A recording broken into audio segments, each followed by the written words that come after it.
advantage. So just a bit about Mr. Mabunda. So he's a seasoned executive and a business strategist with over 25 years of experience in driving transformative results across South Africa, the United Kingdom, and Uganda. He's known for his expertise in revenue growth, digital transformation, and business turnarounds, and he's held major leadership roles in multinational corporations. As a forward-thinking CEO and board chairman, he empowers teams, he promotes diversity, he fosters inclusive, high-performance cultures. He currently chairs Schindler Lift South Africa and serves on other boards, including Lombard Insurance and Octec Group. He's also, I know him as a best-selling author, and his work really reflects the theme of this event, which is collaborate, innovate, and to thrive, and unleashing innovation to build a future-ready Africa. Ladies and gentlemen, you know what to do. You gotta do the right thing. Please welcome Mr. Mabunda. No. He's not gonna come up. Do the right thing. Come on now.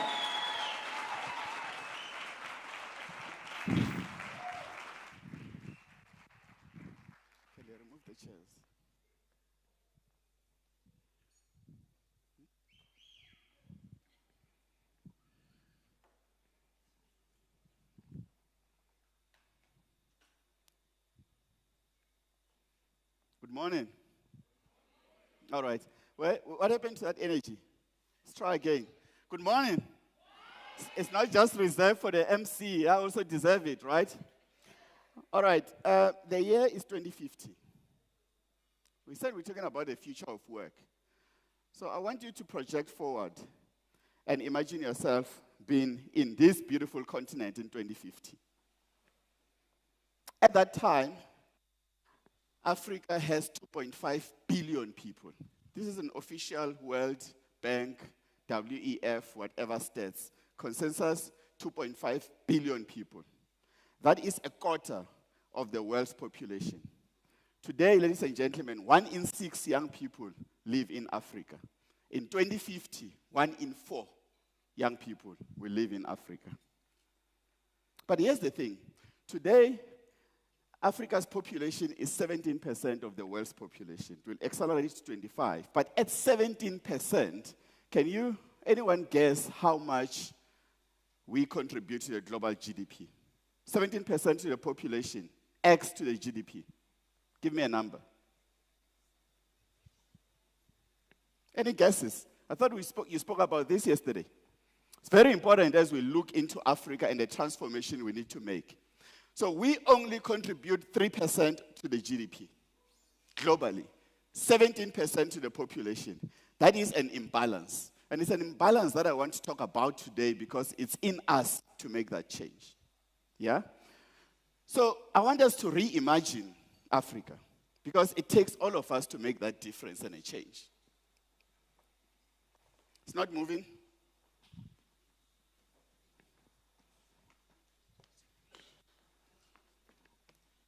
Am I connected now?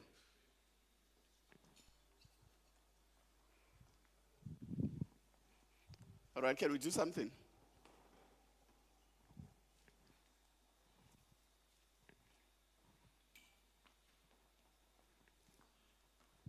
It's not going back, it's not going front. It's amazing technology. When we were testing earlier, it was moving, but it's not. Is it moving from you?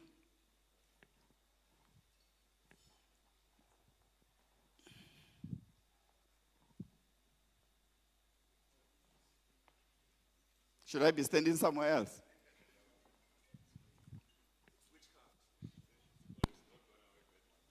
Eh?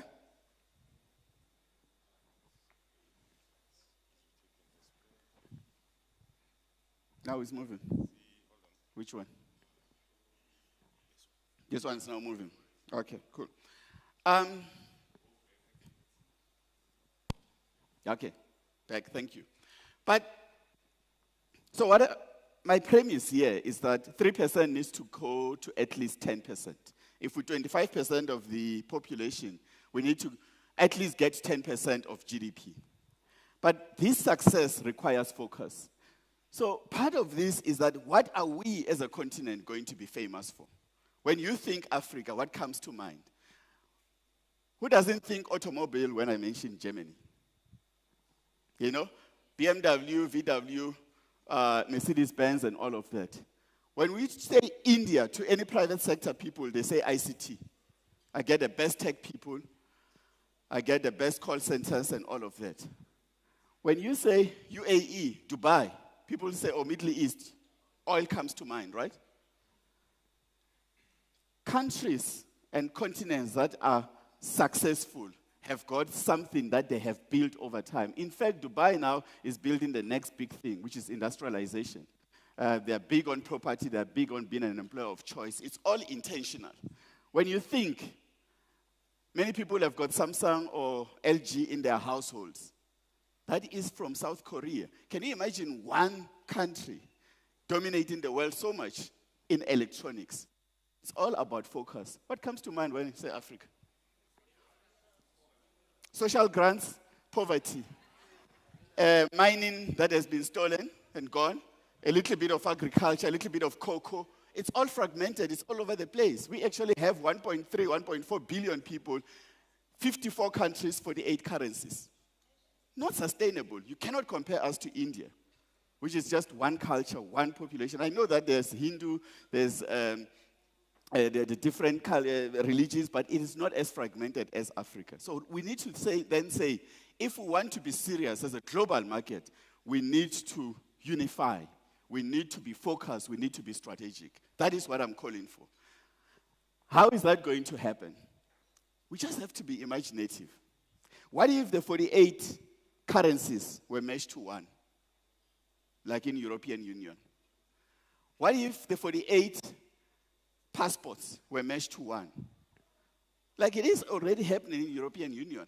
Think about how easy it is to get around the tariffs, the one market. So to give you a perspective today, Europe trade amongst itself for 60% of all what they require. They sell to each other. Any guess to what that number is in Africa? 60% of all international trade is intra-Europe, meaning that they're making their own bread, they are supporting each other, they are buying from each other. It's a lot more integrated. Any guess to what it is in Africa? 10%. You close. 18% at a push versus 60% in Europe. Any guesses to say that if we were to up that number to 20%, how many more jobs you could create and how much you can add to the GDP? According to official figures from Africa Continental Free Trade Zone, growing that number to 20%, not even in 10 years, by 2030, we add $450 billion to the African economies. $450 billion, ladies and gentlemen, is equivalent to 18 million jobs that will get created just by changing where we buy what we are already using. It's not things we don't use. It's just being deliberate about trading amongst each other. That will require something like 2 million trucks to actually transport goods within Africa. But it will also save us money.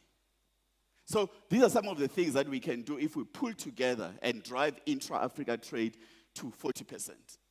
And I want to talk about some of the things that we can do, because the opportunity in doing that is that you get the scale, you become very good in the things that you've chosen to produce, that you can now become globally competitive. The problem right now is that the markets are too small to manufacture anything, and they are not trading amongst each other. So you cannot have global competitiveness. So what do I mean by scale matters? Give you an example. Many of you know that in this very city, BMW X3 is being made for the world. Of all the X3s that are being made in Roslyn, less than 10% are being sold in South Africa. That is the importance of scale.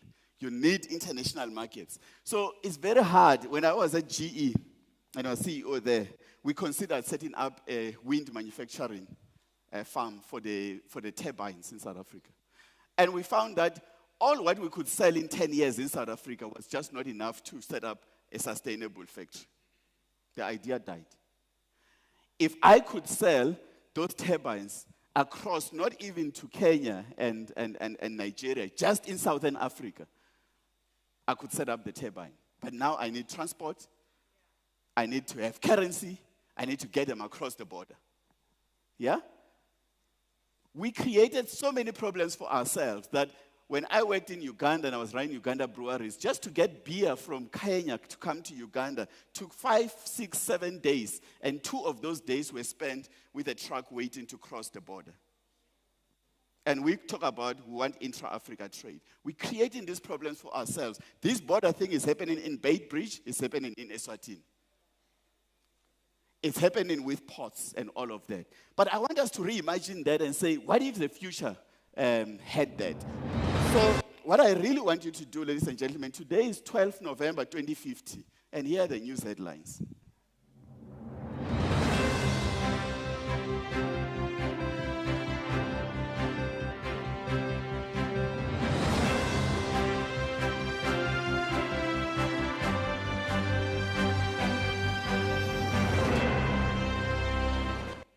Let me explain how we get there. Thanks for the applause.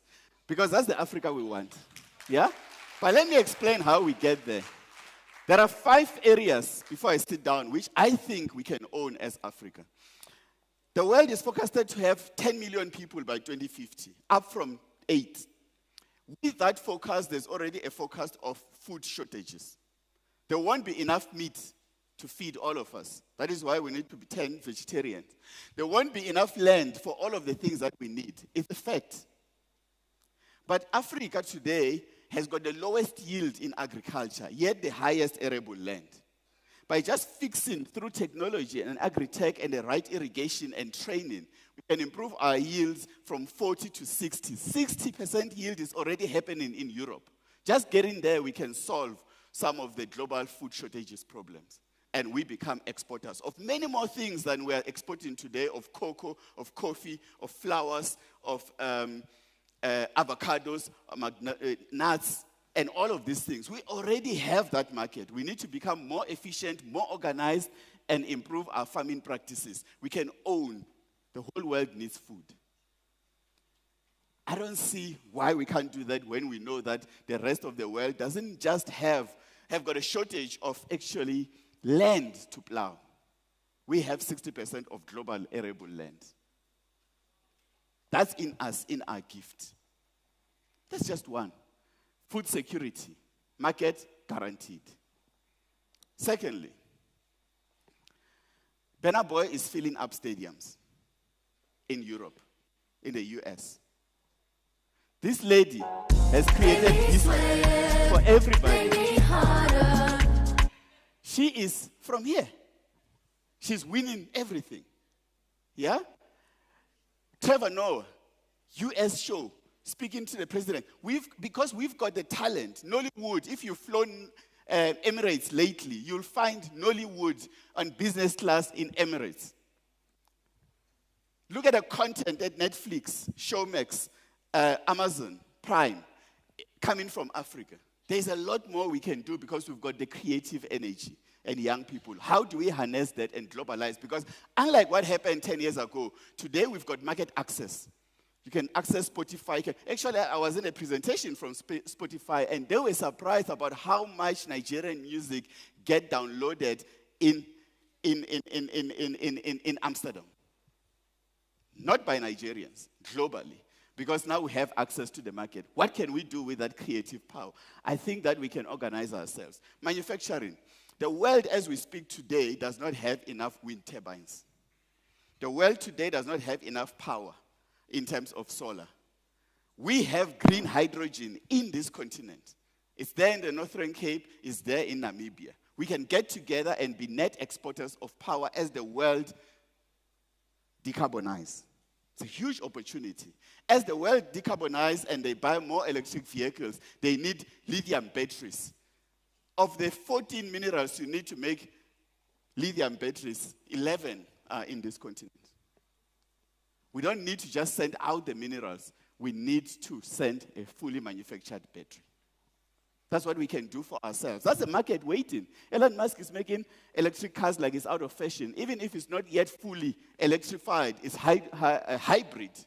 We can make this because you need a lot of land to have a solar farm. You need a lot of land to do turbines. We've got the highest amount of land of any continent. And what is beautiful about electricity is that you can export it. You know? So that's an opportunity. Why aren't we there when we already have the reserves? We can be globally competitive in terms of making it cheapest. Number 4, you need to really understand what this means. Japan, today, 28% of Japanese population is over the age of 65. 33% of Germany's population is over the age of 60. The rest of the world is aging, so much so that it's actually becoming depopulated. It's negative population growth because they've got more deaths than births. Africa, mean age is 19. 19. Where will the world get their global workforce? They're designing robots to take care of the elderly in Japan because they don't have enough employees to make coffee, make tea, and clean the house for frail elder. That's a huge market. South Africa, if you looked at what Netcare said, the Netcare CEO said there is a shortage of nurses. Can you imagine in South Africa? Today, fact, you do nursing, you get a job. Why is there a shortage of nurses? All our nurses have left to go and work in Europe to take care for the elderly. They make more money that way, in Australia, in Japan. That's what's happening. And that trend will continue into the future as young people are in Africa and not elsewhere. So digital is being designed primarily and for a long time by the so-called digital native. Young people are just digitally inclined because they don't know any other world. My 10-year-old son teaches me a lot more about devices than I've learned at university or at work. My 16-year-old son is even worse because he's coding. Young people are digital natives. So you can imagine if we took that median age power of 19, together with the fact that now we have internet and a faster internet with the undersea cables coming in. Imagine the world that would be once Starlink is fully integrated into the continent. Starlink, ladies and gentlemen, is going to change technology the way we know it. For the first time, if you haven't heard, in history, a video call was made from a plane. Qatar Airlines, using Elon Musk technology, Starlink. Up until Starlink, it was not possible to do a video call from 33,000 feet. And it's cheap. Imagine what it does for our connectivity. When you have that connectivity, you fuse it with the indigenous intellect of our young people. And then the power of AI right now. I cannot see why the next 5, 6, 7, 8 unicorns would not come from this continent. That is the power. But if you're not teaching digital, I don't know what you're teaching. There's a lot more we can do. Last but not least, we only get 5% of global tourism. 5. Have you seen how beautiful this continent is? Have you seen Table Mountain? Have you seen the Serengeti? Have you seen the cocoa farms in Ghana? Have you seen what's possible with all of in DRC? The gorillas in Rwanda? All of that. We are not marketing this continent enough. People are looking for natural resources and experiences. Tourism is a huge driver. But here's the thing about tourism that people don't understand. Can you give me a guess as I close? What percentage of arrivals, international arrivals in South Africa per year come from the continent? Anyone? Could have been a teacher. I like asking questions. Blame my mother. From this side, what percentage of our visitors, tourists, come from within the continent? Give me a number. 30%. The number is 75. We sit here and think that is the Chinese, the Europeans, and the Americans who come here. 75% is coming from the continent. And that is the money that they come and spend here. Imagine doing that with all the complexity of flying within Africa.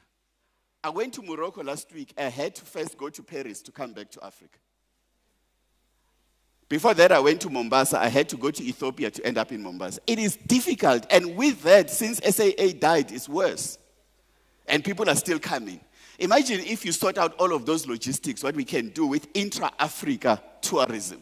Because there's money in the continent. Yes, we are poor, but there's 3% of the GDP. That is money that we can do. But imagine if you then took that globally, because what people say they look for, number one, in terms of international tourism, is natural experiences and is cultural richness. We've got both. So those are the 5 that I believe we can win with. And if we do that right, the 18 million is just a start, because that's 450 billion. We can create 100 million jobs in this country. But for that, we need to act. We need to leverage Africa Continental Free Trade Zone.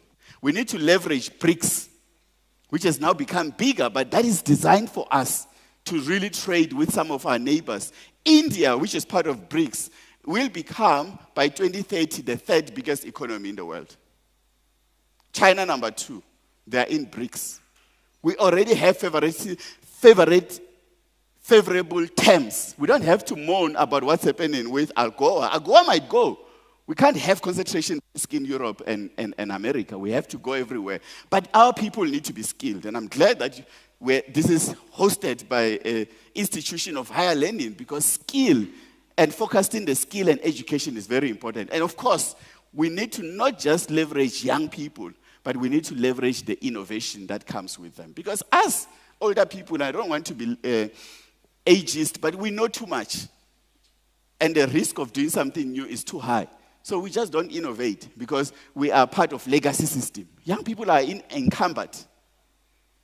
So we need to harness that power and give them opportunities, take risk. And for that to happen, all of us need to be activists. It's not about waiting for someone to do something. It's about what is my role in it, because it takes all of us. So my question is, what are we waiting for? And who are you waiting for? Because if not me, then who? If not now, then when? So my call to action as I close is rise and make it happen. Because it is the man or woman in the mirror who will make that difference. Starts with all of us.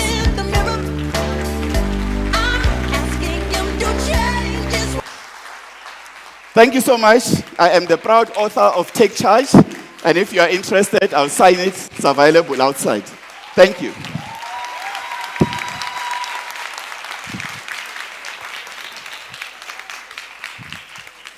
Thank you.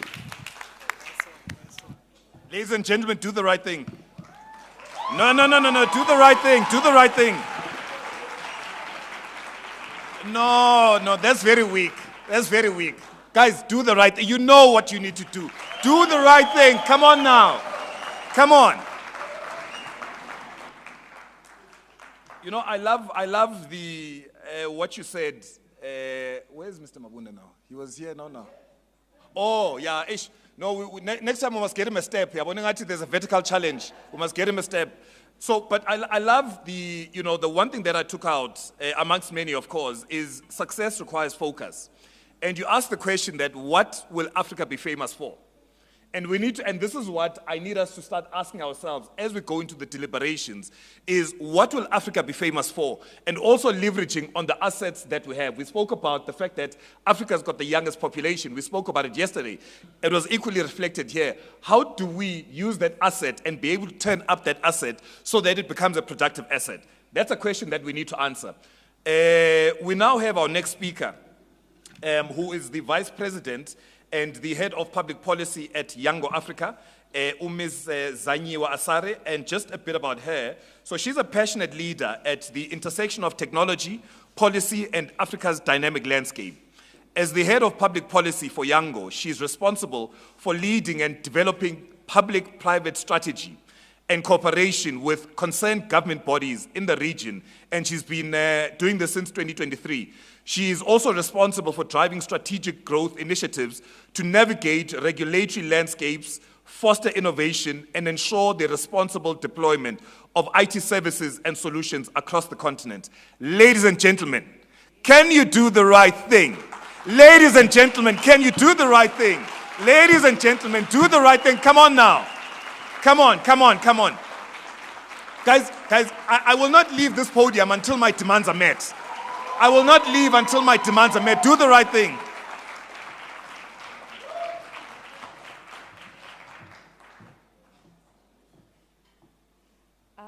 So good morning.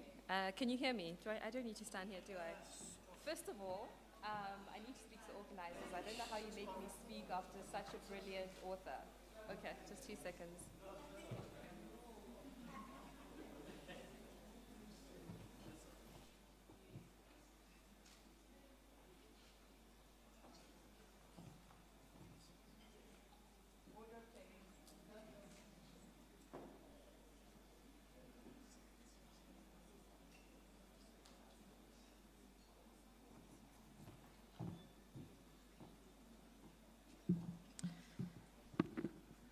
Okay, can everyone hear me? Fabulous. So I was saying, I have a cheerleader at my table, so I whispered into her ear and I said, it's quite unfair that I have to speak after such a fabulous author and speaker, and I absolutely resonate with everything that he said. So good morning, distinguished dignitaries, esteemed colleagues, and honored guests. All protocols observed. My name is Zanyu Esare, as was said, and it's a privilege to stand before you today to address a topic that holds immense importance for me, and I believe for our continent: closing the innovation capacity and skills gap and amplifying Africa's intellectual property. Before any title or role, I identify as human. But at the core of who I am, I stand here as an African. My heritage runs deep, not only in my veins, but in my voice, in my languages, in our languages, and in our values. When I stand here, I want you to see not just a professional, but a Pan-African, a representative of a continent of creativity, resilience, and innovation. I emphasize this heritage because when we speak about African intellectual property, it's not simply about products or patents. It's about the wealth of our stories, our technologies, and our solutions. Africa's intellectual property includes everything from indigenous knowledge to our scientific breakthroughs. As Maba Ellen Johnson Sirleaf said, if your dreams don't scare you, they're not big enough.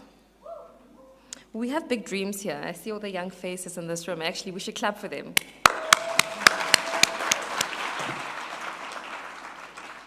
And it's our job to make them a reality, not only for Africa, but for the world at large.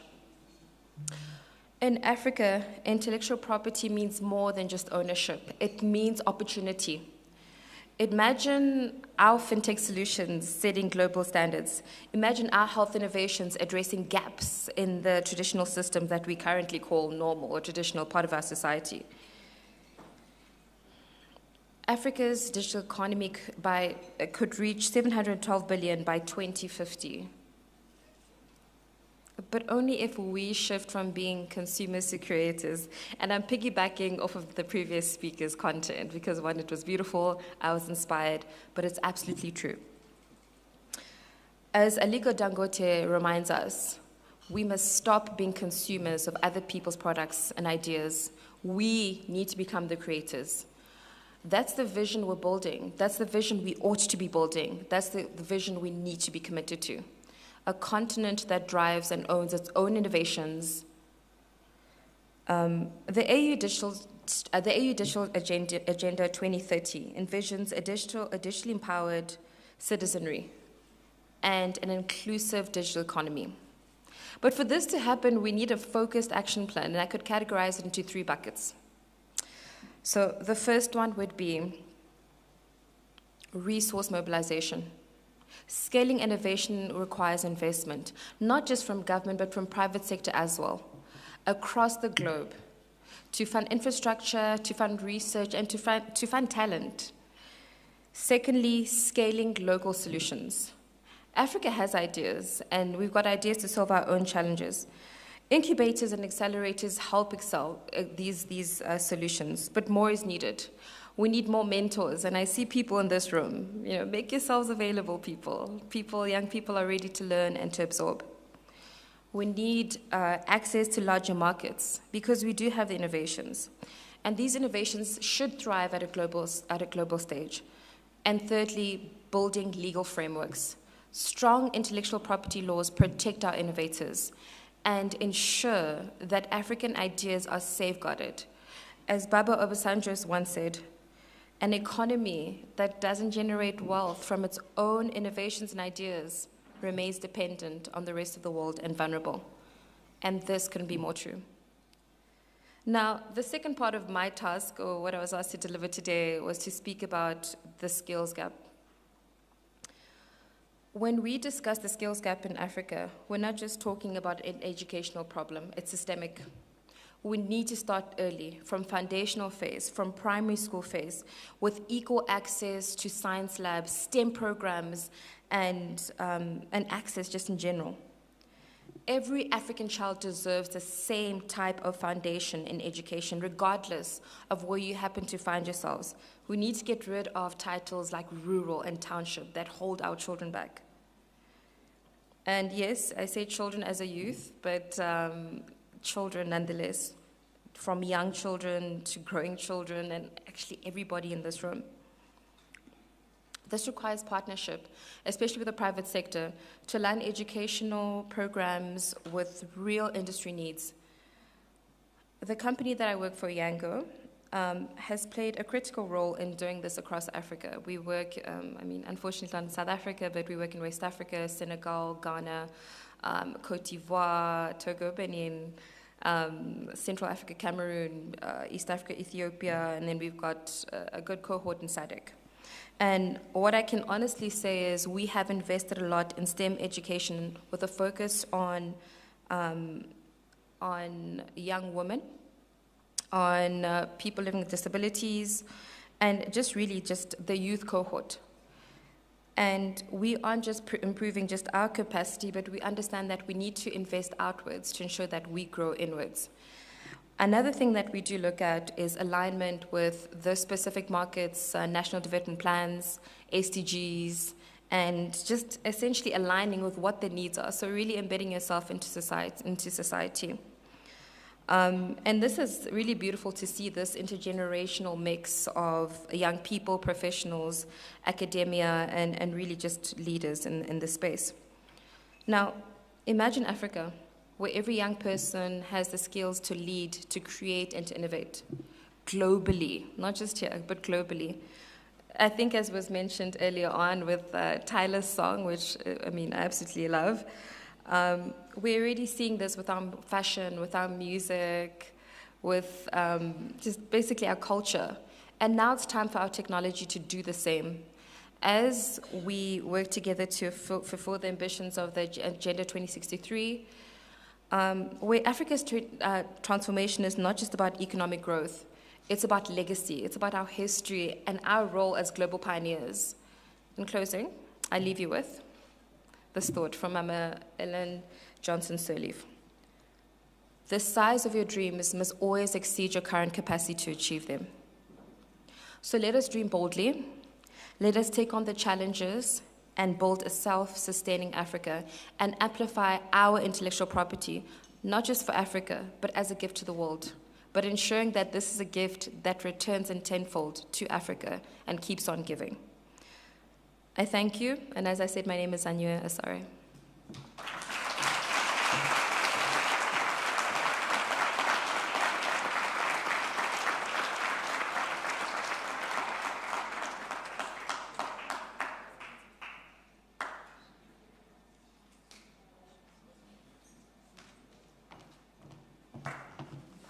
Ladies and gentlemen, oh yeah, you know the drill by now. You know the drill by now. Ma'am, thank you very much. I think the theme really is Africa, your time is now. And if we don't believe that, I think we've got a problem if we don't believe that. And we should start working towards it's one thing to have the vision. It's another thing to actualize the vision. And I think what's important is for us to be able to actualize the vision. Now, I'm going to ask you guys I'm pretty sure that there's questions. So yesterday, we didn't get a lot of time for questions and answers, so I'm going to drive things a bit differently today. So can you note the questions for all the speakers that you have? Because what we are going to have is a panel discussion with all the panelists. And I've made an executive decision. Someone said I'm a dictator. Where's the lady who said I'm a dictator? Where is she? Can she put her hand up? There was a lady here who said I'm a dictator. So I've made an executive decision that the moderator is going to be me of that panel discussion, so that we have more interaction with yourselves rather than it's just, happening on stage. So that I'm going to make sure of. I've made an executive decision. So whoever was the moderator at the time, shame, come talk to me afterwards. We'll deal with that. So how many of you guys right now have got a burning question, a burning question that you want to ask? Okay, so let me tell you this, let me tell you this. My brother, do you mind just giving this man a microphone? So there's a principle. It's called BBG, and I want us to make sure that we are clear. When you ask questions, I don't want a state of the nation. When you ask a question, there's 3 principles, BBG. It's be brief, I get it, it's be bold, and be gone. So can we repeat what those B's? What is the first B? No, I can't hear you. B? My brother, you are the first one on the microphone. BBG, I get it, you heard me.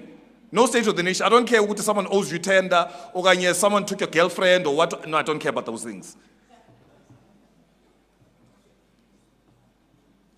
Ask your question, my brother. And if there's someone else on this side, raise your hand.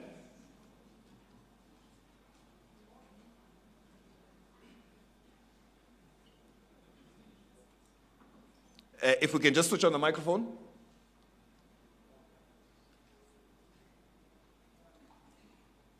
My brother, come on stage. Don't worry, come on stage. Come on. Don't be shy. Come on stage.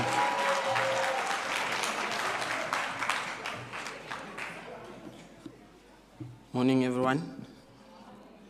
My name is Michael Sibanda, an intern at ISAP. So my question is to Mr. Mabunda. So Mr. Mabunda, you had a presentation about how we can reimagine Africa in 2050, right? And one of the things, or most important thing that you focused on, is that we must focus on the youth, because they are one of the people that are going to be leading us in the future, which is one of the points that you had, which is point number 4 and point number 2. Point number 4 states that we're going to have the youngest population, which is the median age of Africa will be 19. And point number 2 was that the ruling population in the near future would be Gen Z and Gen Alpha, right? So my question is that, how do we give over to Gen Z or to Alpha Gen while right now us as the youth were not given a chance? Like yesterday, we were the first people to raise our hands, but we were never given a chance to ask our questions. But this particular session is about us. Sure.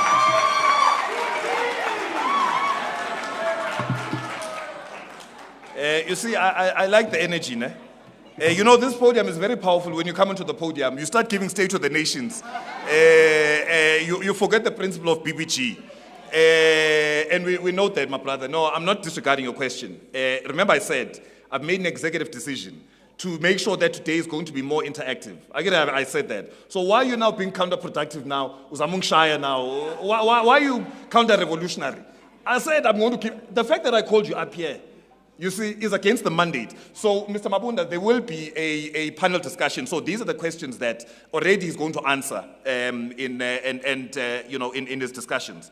So, ladies and gentlemen, we are now going to go on to the next speaker. Very, very good friend of mine. I must confess, is a very, very good friend of mine. I've known him for years. His name is Khumutso.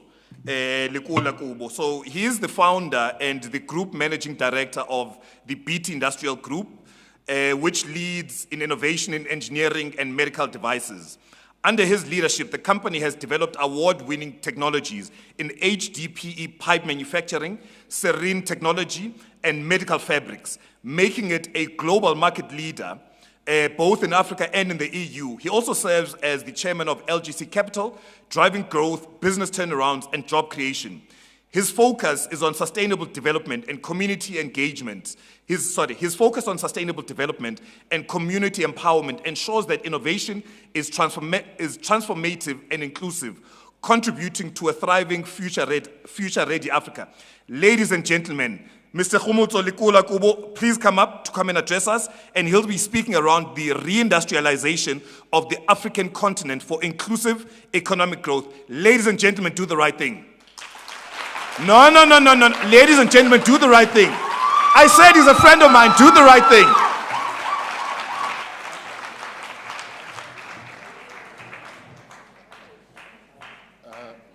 I must be honest, I've never had a... Thank you very much. Good morning, everyone. As the MC has mentioned, my name is Khumutso Lekola Kobo.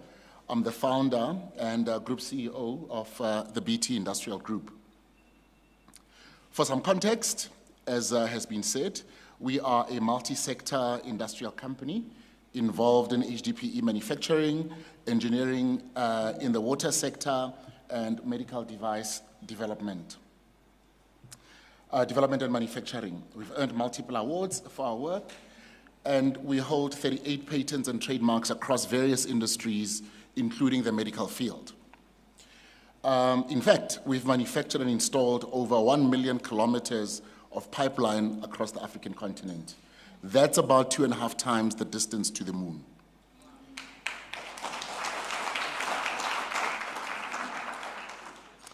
As we gather here under the African rain-soaked skies, I'm struck by how fitting this weather is for our discussion today. Rain, like the forces of the fourth industrial revolution, has the potential to nourish growth, but it also tests our resilience. Today, we're here to discuss how we can harness these powerful forces to shape our own future as Africans, ensuring we guide these forces to serve our needs rather than allowing them to drive us. So, just to continue with the weather-related theme, Africa faces a profound threat from extreme weather, impacting both our people and economies. With the highest weather-related mortality rates globally, our continent suffers from relentless floods, droughts, and storms. In the past 2 decades, past 20 years, Africa has seen a 270% increase in flood-related disasters, costing about 10% of our capital investment, annually, meaning that every 8 to 10 years, we suffer 100% economic setback. Just think about the impact of that. Particularly devastating are our high rates of lightning-related fatalities, with over 5 deaths per million. Lightning strikes in Africa, the highest, disproportionately affecting those in agriculture and mining. That's the workers who are out in the fields exposed. For these industries, which are pillars of Africa's economy, such losses are not just tragic. They disrupt operations, deplete skilled workers, and directly impact productivity, not to mention the assets that are in place that are supposed to generate economic value for us as Africans. Perhaps most tragic is the impact on our school children, many of whom are exposed to extreme weather simply on their walk to school. Yes, Africa has the highest lightning fatality rate of school children walking to school. Each young life lost is a loss of potential, weakening the future workforce needed to drive our development. Now, why is this relevant? Conventional solutions are prohibitively expensive. Like a lightning detection system, one system for a country like South Africa will cost about 800 million rand. Storm tracking radars and computing hardware costs hundreds of millions more per country. Even with this equipment, traditional statistic models struggle to keep pace with the extreme volatility of today's climate. You see, the issue is that climate is changing, and the weather dynamics, the predictable weather patterns that we had gotten used to are not the same, and our systems are not able to keep up. Now, In 2012, I owned and operated a weather risk management company called Africa Weather. Some of you here may be familiar with it through the SMS alerts that you get from your insurance company to move your car. That's one of the things that we did. Our work helped protect lives and assets during hailstorms and extreme weather. Nearly all insurance companies in South Africa now rely on a version of what we did back then.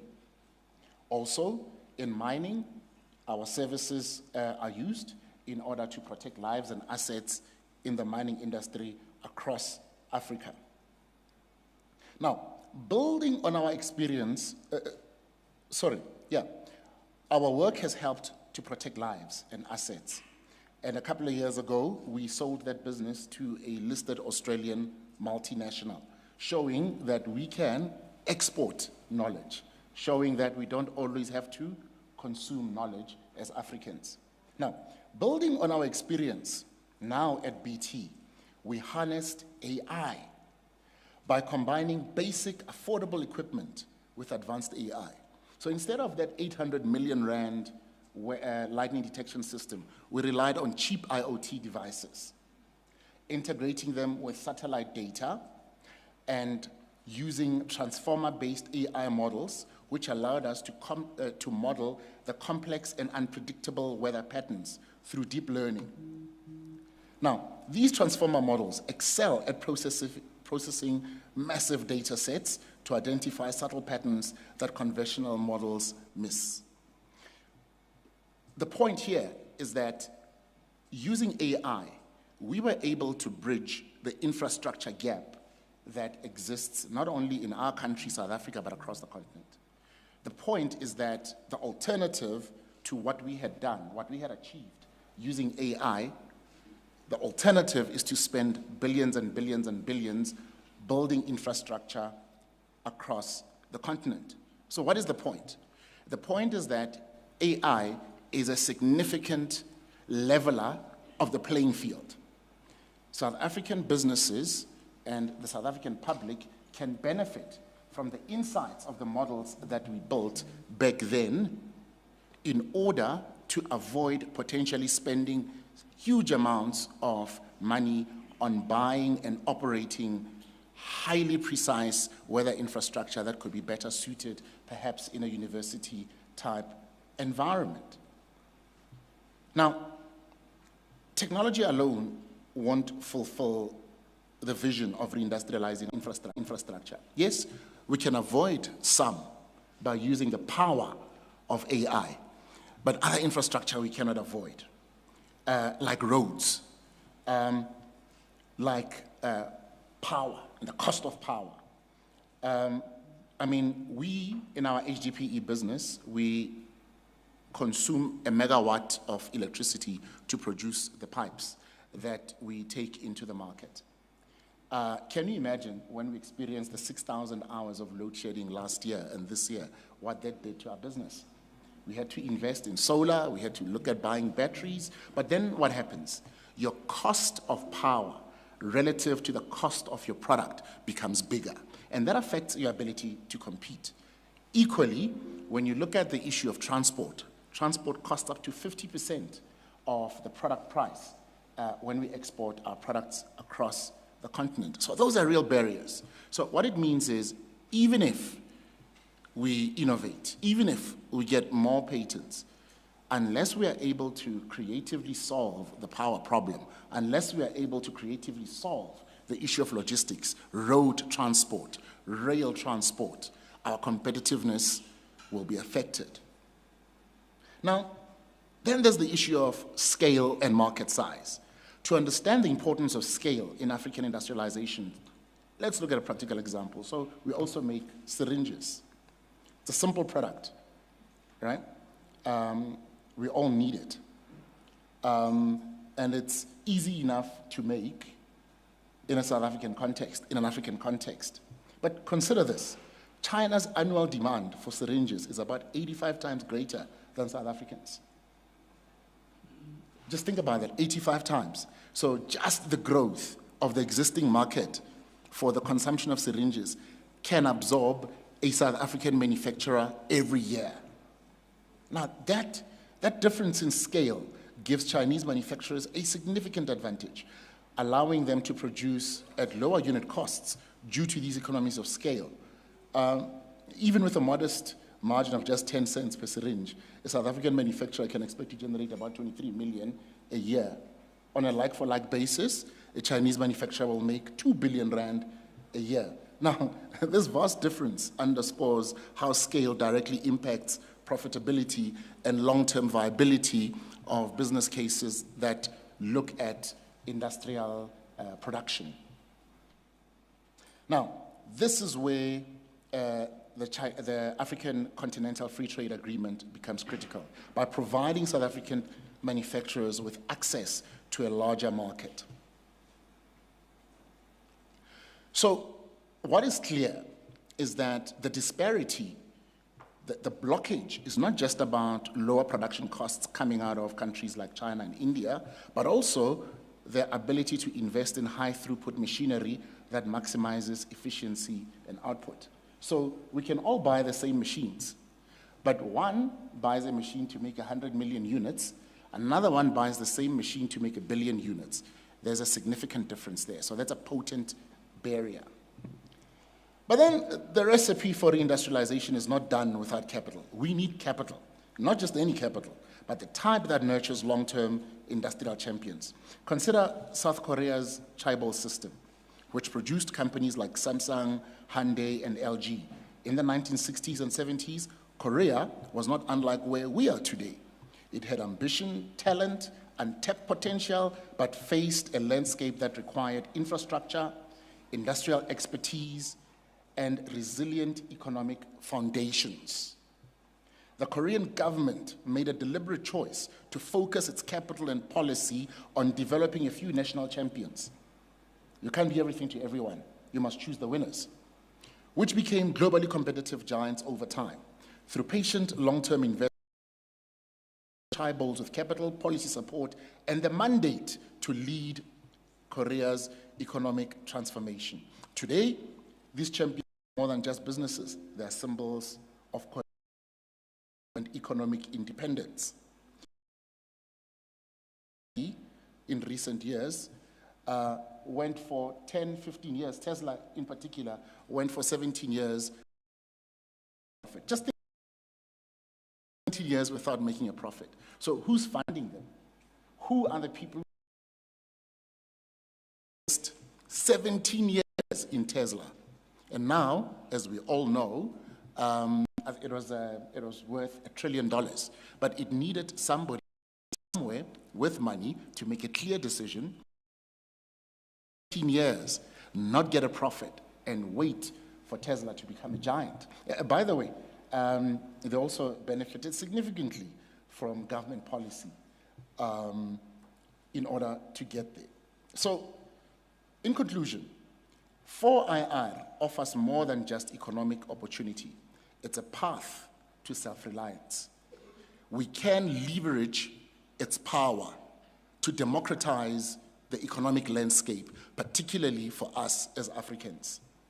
Gone are the days where knowledge was hidden in libraries somewhere.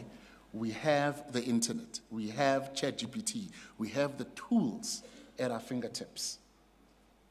However, I've been in industry long enough to know that we can build competitive, innovative businesses. Yes, we can. We are not short of good ideas. Africans are innovative. Africans have good ideas. Africans can make these products, as we have. But the issues that we need to deal with are the ones that are more structural in order to achieve our goals of reindustrializing our continent. Logistics is a main issue. Transportation costs is an issue because it stops access to these markets, even if you have products that can compete there. Cost of power is a real issue. Scale is a real issue. In order to achieve these goals, we're going to need deep investment, deep focused investment and clear government strategy on how to deal with the macro issues.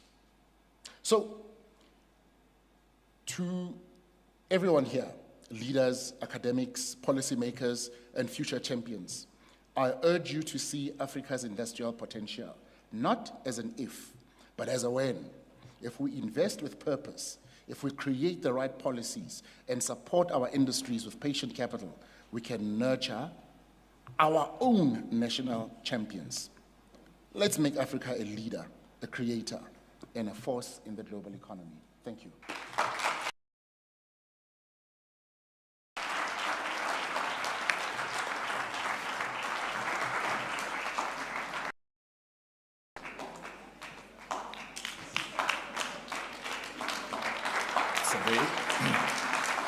Come on now, ladies and gentlemen, do the right thing, do the right thing.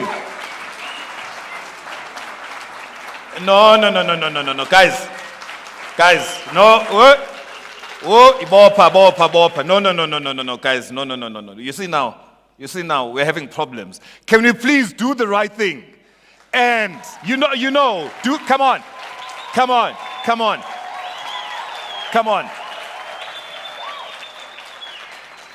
Mr. Kubu, thank you very much. You know, when you speak about lightning, so he speaks about the fact that you said lightning strikes the highest in Africa.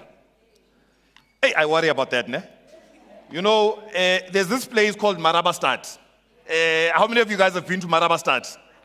Now, at Marabastad there, they specialize in certain things. I won't call it, I'm trying to find the right word because we are live on television. Now, Marabastad, now let's say, Khumutso is an enemy of mine. I go to Marabastad. There's a specific old lady there who can help me because she's able to package lightning in a container. So that while he's sitting here doing a speech, lightning yamshaya straight away. So now I can see that this is when you talk about innovation, the fact that Africans are innovative, if they're able to capture the elements, the natural elements, put them in a package, and then it's I know. No. Pens down. We must congratulate Africans for being innovative.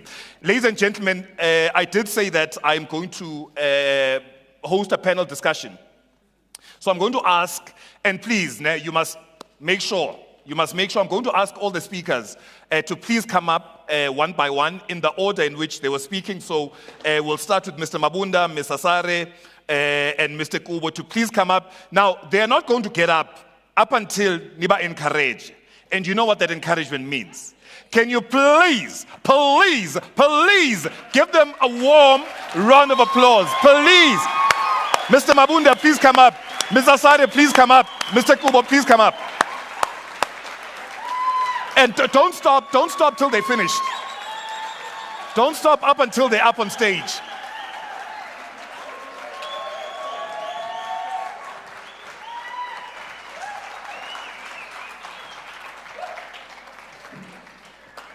Again, I said don't stop up until they're on stage. How?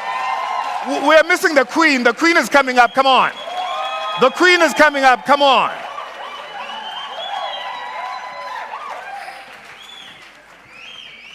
So lady and gents, thank you very much. And thank you. So everyone that's got questions, please note down your questions. Now, please remember the principle. Let's repeat BBG. What does the first B stand for? The second P? The third one? Very good. BBG, no state of the nation. Now, I'm going to kick us off with just a couple of questions which are reflecting on the presentations which are given. And what I'm going to ask from my fellow panelists is that if we can be as practical as possible, because the risk that we run in some of these conferences is that we are so theoretical that it's like eating popcorn. People are filled. You're filled with air, there's no nourishment. And so I'm going to ask that we don't fill people with popcorn, but rather, practical things, what they can do. And Mr. Mabunda, maybe let me start with you.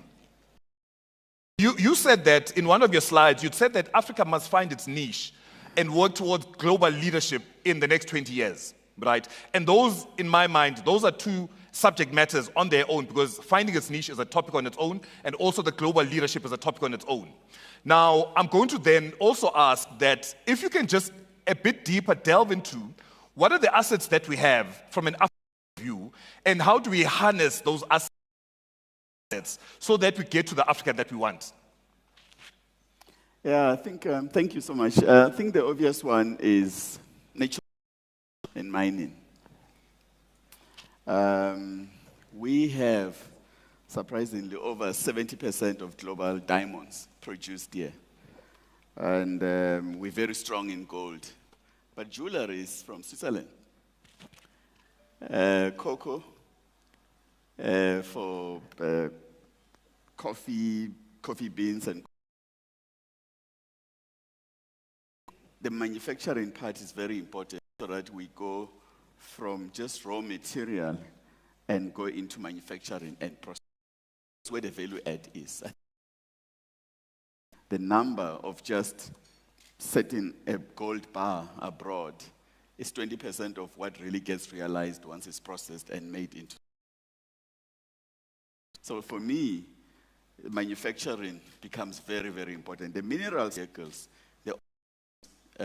minerals. So the combustion engine uses a lot of platinum.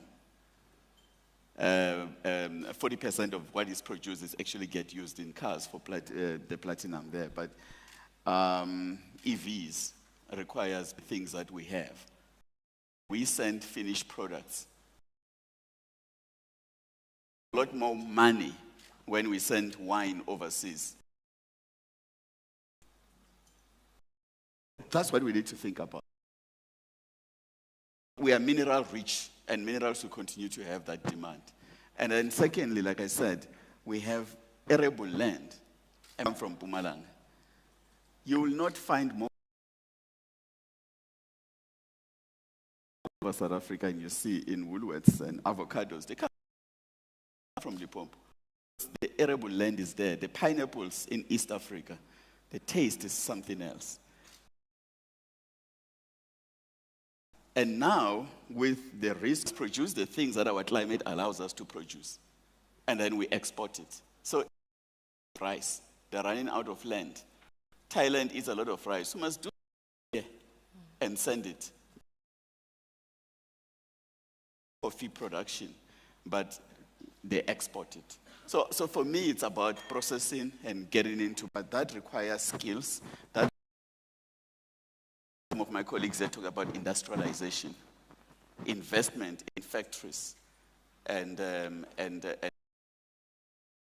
have the know-how so that we leverage the we have. Because I worked a lot in manufacturing. If you manufacture, which is 54 markets, and export, you've got a winning formula. Because your supply chain is close to you, market is big. So we can't sit here and say we can't compete against China, India, and whatever. Because yes, we can, because we don't have scale, but we can design for scale. The other asset which I want you, and you spoke about it in your slide, which links to the gentleman, because I also want you to reflect on his question. Yeah. But we always speak about having the youngest populace in the globe, and that's an asset. Now, you can imagine you've got this young Stofilenyana, we have one fit, he's a 16-year-old, he's sitting as and he's not doing anything. Now, is that an asset or is that a ticket? So just in terms of how do we make sure that we're able, because the theme I want is how do we leverage, identifying the asset is one thing, but how do we leverage these assets, or even an asset, maybe that's... On that, I think it's easy to complain and poke holes and throw stones, but sometimes we also need to look at the glasses. Just yesterday, a 27-year-old young lady was appointed a minister in Botswana. And in the current GNU, we've got a 34-year-old minister and a 32-year-old deputy minister, and so on and so forth, right? Yes, scheme, which stands for Youth Entrepreneurship Employment, has trained over 400,000 young people. It's specifically focused on the youth, and they had a big Indaba last week. So there are initiatives. Is it enough? Absolutely not. But I think it was unheard of. Even Rwanda has got ministers who are under 30. That integration is starting to happen. It was unheard of. So I think young people need to put up their hands and look for these opportunities where things are starting to change. And I'm not saying it's changing fast enough, but there are initiatives. And when you complain, you see barriers. When you look for gaps and opportunities, then you can take them, right? So these things are starting to change, and we need to look for those gaps and do it. And I know a lot of companies have starting to have a youth exco, which is a mirror of the real exco, but of young people, and they leverage their graduates for that because they need to learn from young people. Because the reality for us as executives, we know that the average age of an executive is like 50. And then the average age of the market we serve in South Africa is 26. Therefore, we're out of touch. So we're always looking for things and way. But, we don't know what we don't know. So sometimes you have to come up and be bold, to your point, and share with the executives what your value add is. So it takes two to tango rather than sit in the corner and complain. I think that said, are young people an asset or a liability? Ultimately, they will be an asset because if you think about it, from a sustainability point of view, the youth, the workforce is typically between ages of 25 and 60. Generally, you're right, because of the retirement ages and whatever, and people want to rest. So if that spot, the hotspot of a workforce is, say, between 25 and 40, really, those people, there's a shortage of them. But we have them in big numbers in Africa. Yeah. Those are the people that show up at work, they work on the computer, they do this, they make things happen, they work in IT.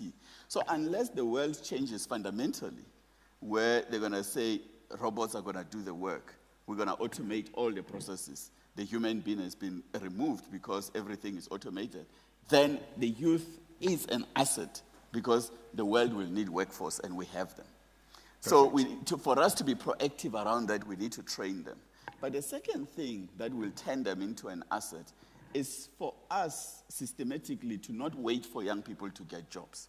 The economy growing at CAGR of 2% for 15 years, it's not creating jobs and it's not about to. But how about entrepreneurship? So here's the thing. Here in South Africa, and we know this, South Africa is amongst the 40 bottom of the rank countries in terms of entrepreneurship index globally, and it's declining. Yet we have an unemployment problem. And we have institutions like CIFA, it's out there, and banks and many institutions funding entrepreneurs and venture capitalists who return money every year because they can't find projects to fund. Yeah. So that is the problem. Young people should, in theory, be open, a lot more open to starting new businesses because they don't have to worry about school fees. They don't have to worry about children. They don't have to worry about all of the things that makes us risk averse. But they are not doing that, and yet they are doing nothing.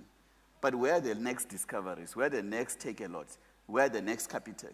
Capitec today is a huge business, multi-billion business. What many people forget is that Capitec is only 22 years old. Think about that.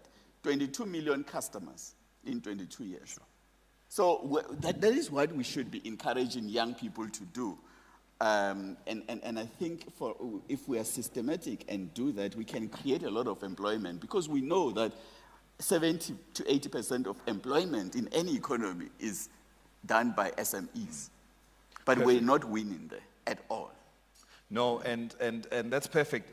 Mr. Kubu, I just want to harping on that, right? So when we look at, Agenda 2063, very strong on the inter and intra-Africa trade to be able to get us to the Africa that we want. Very strong on using technology and reindustrialization. Now, you spoke about industrialization, and you are a black industrialist. Now, I want to take this thing at a practical level. And here's the two questions. One is, how much business are you doing, and just percentage-wise, right? Business doing in South Africa and Africa compared to the rest of the globe, one.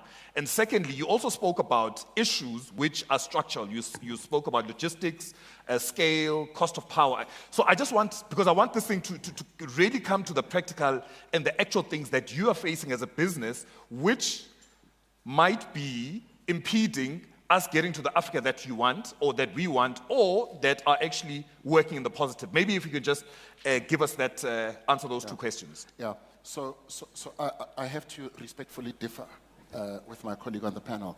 I was just checking my notes here. So America had 154 IPOs last year. China had 414 IPOs. So these are companies that were started and then went on to list. South Africa delisted 20 companies last year. So what you're seeing is a scenario where our economy is not only struggling to create jobs, but is also not creating businesses. At least not businesses that can go and change the trajectory of our people. Now, when we say young people must go be entrepreneurs, that's not going to work if the environment itself is not supportive. And I can say that I'm an entrepreneur, right? And I can tell you, when you require power, cheap power, and you compete with the Chinese export for a market in the DRC, and you are hit by 6,000 hours of load shedding, you cannot compete. So it's all theoretical. Right. It's theoretical. Now, here's what's interesting. It is more expensive for us as BT, to get our pipe to Tanzania than for an Indian company to do that. Even though the unit cost is the same. You know why? The logistics. Right. So if I go overland, it's expensive. If I send it via Durban, it's expensive. But India to the port, I forget the port now, in Tanzania is cheaper. Now, these are structural issues. These issues have nothing to do with the potential of our people. As I've said, our people are creative. We've seen it, right?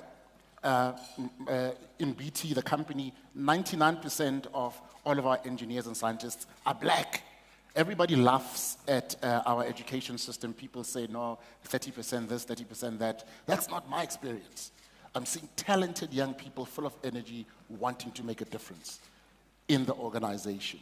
The difference is the organization gives them the opportunity to reach their full potential. And that's the thing. So it's not about the people per se. It's about the environment in which they are. And it's about time we are brave enough and face the real issues that we have. These are structural issues. You cannot achieve reindustrialization without dealing with structural issues. In terms of product, our product is cheaper per unit, right, than product coming in from East Asia. And for the last 5-6 years, we've been able to do about 60 to 70% of our business on the continent relative to South Africa. In fact, we've been able to export some of our products. So can you repeat that? How much in the continent? 70%. 70%. Okay. Yeah. On the medical side, we've been able to do much more work in America and the EU. And again, the work that we did in the US and the EU was based on technical excellence. Black engineers, black scientists. Don't let people lie to you. We have the talent.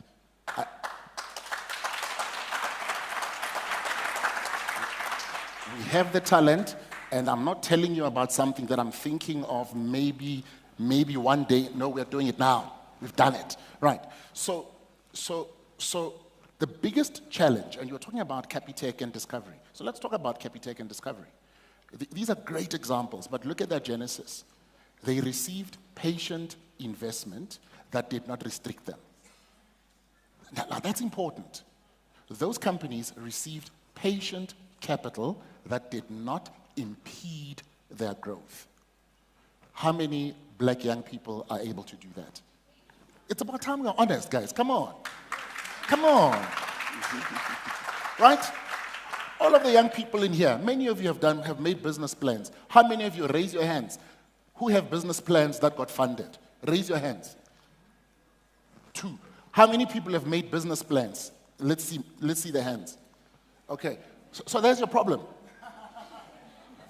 Okay. There's your problem. So you've got many people with great business plans, but I think only 2 or 3 hands got funded.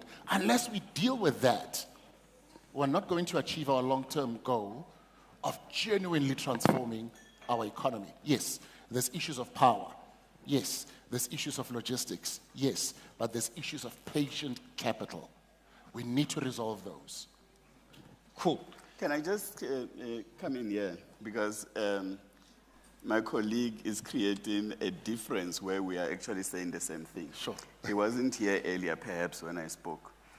But very clearly, I gave an example of it takes 2 days to cross the border just to go to Zimbabwe, 3 days to do so within East Africa, and so on. So I've worked in Nigeria, Ghana, lived in Uganda. All of those problems we know. It doesn't take away from the fact that for us to change the trajectory of Africa, we need more entrepreneurs, and that's what young people need to do. So what I'm focusing on is not the barriers as we have today. It's the vision of what needs to be done. Then how do we unlock those barriers? So we're not different. We know those barriers, they're well documented. But what I focused on, it was also in my presentation, is that imagine what, when implemented, an Africa Continental Free Trade Zone does. Because one of the things that we're talking about is things like tariffs. You have to stamp passport, you have to do this just to cross the border. Once that thing is digitalized, and then we have harmonized the tariffs, your access to market is different. The other thing is that we compete in amongst each other. So for example, one of the things we're saying is that why is Zimbabwe, South Africa, and Zambia producing the same thing? The market is not big enough. So what you do is that you have regional zones.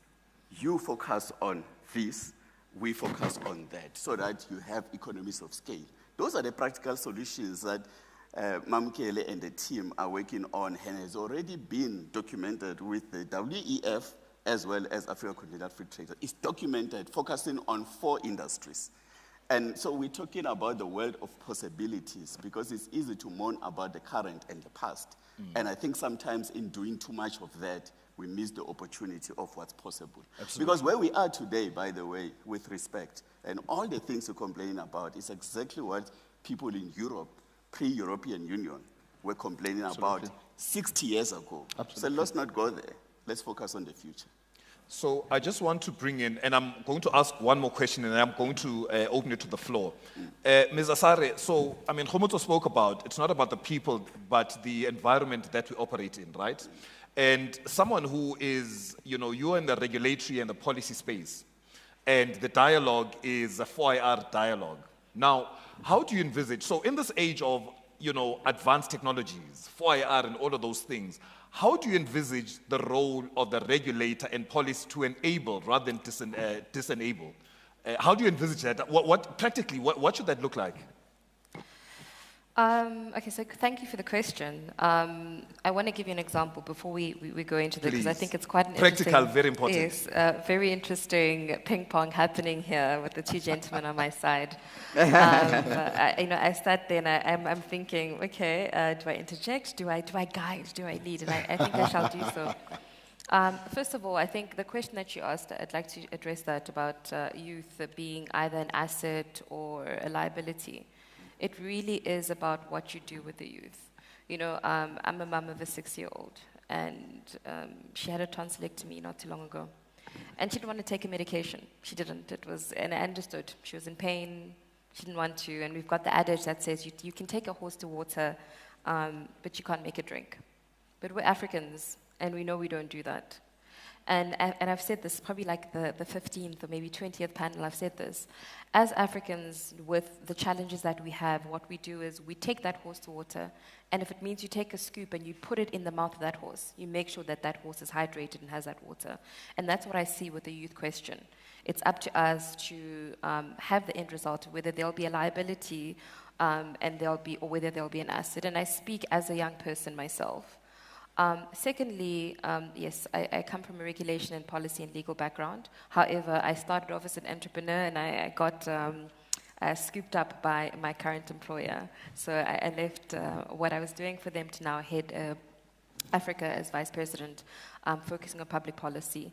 But another story, so you'll get to see that I love stories. I'm a storyteller. I was in Togo about 2 weeks ago. And I don't drink Coke, but I saw this thing that looked like Coke. And I was a bit confused, like, what is this? It was the same color. And I mean, we're speaking about IP, so I was like, something isn't right here. But that's a story for another day.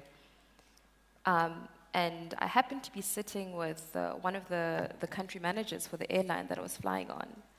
And he was quite friendly, and we spoke, and I asked him, what is this? And he explained that actually this is a local brand. And I said to him, but it looks like, the other brand. And he says, yes, I know, but at some point, there was some kind of friction between the two, and the government decided to promote this local brand. And that's why you're seeing it in the business lounge, and that's why you'll see it in any other government-based institution in this country. Wow. And I thought that was profound, that for me, when we speak about affirmative action, we speak about policy, and we speak about regulation, those are the things that we need to see. We need to see the tangible results. We need to see that bullish promotion of African content, that bullish promotion of African products. And that's essentially, that for me, this was 2 weeks ago, and I really thought that was amazing. But I asked more probing questions. So when you go to Francophone West Africa, you'll find that brand. I'm not going to mention it, but you'll find it in different French-speaking West African countries. And I thought to myself, how amazing would that be for SADC? Do we have what it takes? Because, I'm of Zambian and South African heritage, right? And growing up, I know that it was tough. It was tough growing up as a not fully South African in South Africa, all right? And we speak about the African Continental Free Trade Agreement, but we have some very, very serious and introspective, honest conversations that we need to have. How do you trade with someone that you do not see eye to eye, you do not see as your equal? So there's a big X word, I'll say it, there's a big xenophobic topic that we need to discuss and speak about. And being a young South African who works across the continent, I see other young South Africans, I see I see South Africans everywhere.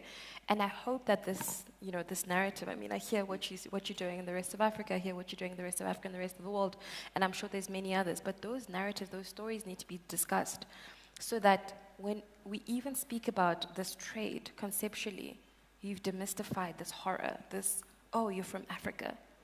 We need to see Africa as a frontier where we can spread our products and when we can trade realistically. You speak about tangible, realistic, down-to-earth conversations. That's where we need to start. Now, you asked me a question, not the real question. Love it.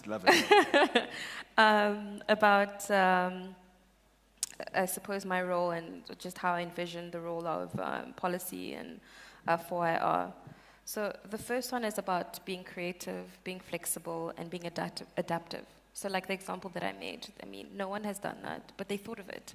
And they collaborated, and they were united in their approach. And we've seen many examples in the SADC region recently. Whoever knows what I'm talking about knows what I'm talking about, with a certain regional bank where, as South Africa, we were not united with our economic cluster. Those are things that we need to look at. The second one is shifting from a compliance-driven approach to a more partnership-driven approach. What is everyone going to get? We need to look at win-wins for everybody in the room. I think a practical example of that is just ensuring that we have a round table. The regulators, what do you want to achieve? You as a country, what does your national development plan say? What does the win look like for you? The black industrialists, the academia, what does everybody want to get, and how do we create this combined goal? And then looking at equitable access to technology.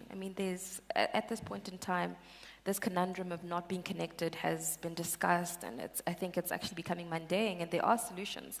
But it's about opening up the door to, I think you said something so amazing. You said, you could be using millions of dollars for technology, but you used IoT, like you used very cheap, simple devices using AI to capture the patterns and to disseminate information to the people that need it the most, that would create impact for their business. Those are the solutions. We need to step away from eating now and wanting the money now and be long-term in terms of our vision and what we want to achieve as Africa. And then I think it's really about building trust and fostering that pro-innovation culture in this building trust, putting those two things together. So I think that would be my contribution to the actual question that you asked me. I don't think that Africa is this bleak country that we need to sort of ask ourselves, are we sitting on the fence? Is it 50-50? Actually, we've got amazing things that we're going to do. I'm very confident. Looking at the fact that we're sitting here with young people, they're interested to have this conversation, tells me that we've got a bright future ahead of us. Actually, the future's now, and we just need to keep on keeping on. So, yeah. Perfect. Thank you. Can I- So let's take questions from the audience. So if you guys could help me. Okay, so there's 1, 2.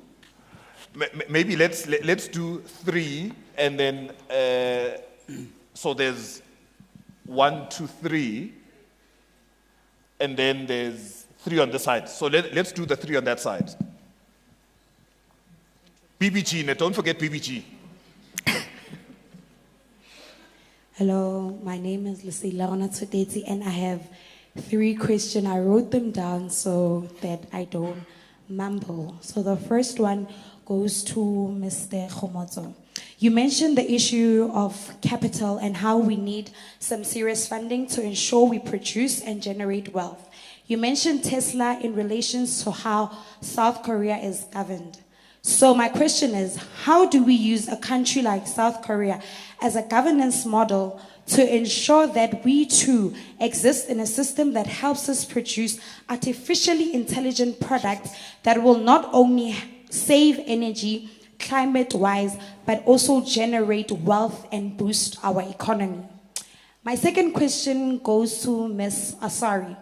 You mentioned that we need to start well and early, meaning we teach and guide from a foundational phase. So my question is, as a woman in a position of power and influence, what policies have you drafted and implemented that will ensure that we get to a place where the educational gap between township educational system and skills development in comparison to Model C educational system is breached from a foundational stage? The second question is, The third question. The third, yes. Second for Ms. Asari. No. So you're now hogging the stage. If the third question is not for the other speaker, then I think let's give the other children a platform to play. Guys, BBG, ne? BBG. Maybe don't write down your questions. When they come from the heart, I think they'll be much shorter. But brilliant question. Raw, young lions, raw. Okay. Good morning. My name is Ellen. My question is for Ms. Asari. I just want to confirm: is it the app that the transportational app in Mozambique? So I wanted to ask, how was it tapping into an industry that you're probably like the first people to have an Uber in a different country, and how was it that language barrier, since they're not an English dominant country? So how was it tapping into an industry that first, you are the first people there, and it's a different language? Perfect. Third question, please. Love it. Very brief. Love it. You guys know on the other side, you understand. BBG. Let's go, sir. Thanks, Program Director. Mine is to Mr. Lekola. He spoke about structural issues. Now I'd like to ask, how do we, in moving towards everything that the beautiful picture that we are painting, how do we address the structural human issue that I would call the Beneplas inward-looking South African problem, where South Africans do not really identify themselves with the rest of the continent? Thanks. Love it. This side, I hope there's a question for Mr. Mabunda, because he's going to feel very left out. If not, let's take someone who has got a question for Mr. Mabunda. Is it for him? It's for everyone. Not? Okay, it's fine. Go ahead. Okay, thank you, MC. My name is Ayanda Mukwana. I'm from an online book club for children called Junior Creative. And I was hoping to use this opportunity to get a payback from you, Chairperson, for all the clapping that I did so that I extend my BPD. But I see you are quite the dictator indeed. So I'll keep it very short. So, firstly, because I run an online book club, we have been inundated with so many requests of parents asking us to teach their children to read. And as a book club, we had an expectation that children would know how to read. But we have 16, 17, 18-year-olds that are unable to read. And when you speak of skill development and you speak of all these grand ideas of what Africa will look like in 2050, I'm wondering, does it include poor young people in areas that don't speak the languages that are spoken in this room?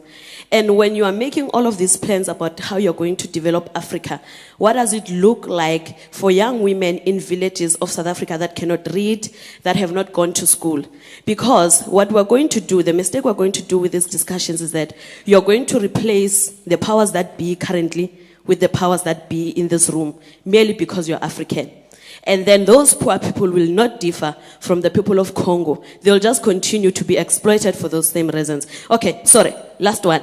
Ms. Zanyiwe, I'm very curious on why you would not mention the beverage that was in that other country that is so African that we should all be inspired by and all should be supporting and learning from it. So I'd like to know your reasons for that. Got it. Thank you. Next question, please. Mr. Mabunda, I think you'll take that question, eh? Not the latter one, the first one. This one. Thank you, Program Director. Good morning, colleagues. I'm Dr. Magaziwe Makamba. I am from National School of Government, a Director for Digital Transformation. Just one question on my side, Chair, is that what are we doing in terms of the innovation, commercialization model, and also internationalization? Because when you look at the university students, they have a brilliant topics that they are doing. And when you look at the Estonia, what they are doing in the 4YR,